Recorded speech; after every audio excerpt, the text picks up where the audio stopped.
Held from September 5th to 7th with 12 high-level meetings, the 43rd ASEAN Summit will focus on 4 main pillars, including upholding the long-term vision of the region, strengthening ASEAN's resilience in facing the challenges, promoting ASEAN as a center of economic growth, and making the Indo-Pacific a region of peace and prosperity.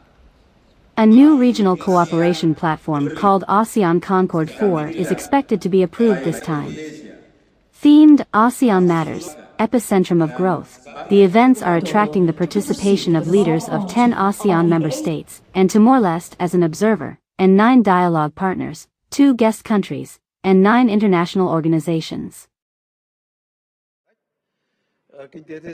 At the plenary session of the 43rd ASEAN Summit in Jakarta, Indonesia, on September 5th, Prime Minister Pham Minh Chinh emphasized the importance of strengthening ASEAN's self-reliance and facilitating trade and investment flows to maintain ASEAN's stature and role of growth epicenter. The Vietnamese leader urged ASEAN countries to urgently address policy and institutional bottlenecks and barriers, maintain the stability of the internal supply chain, in order to improve the region's resilience against external impacts.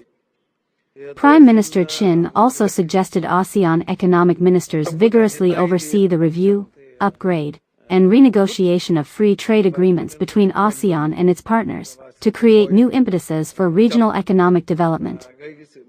At the plenary, ASEAN leaders approved several important documents, which are expected to contribute to strengthening interregional efforts, to build an ASEAN community that places people at its center.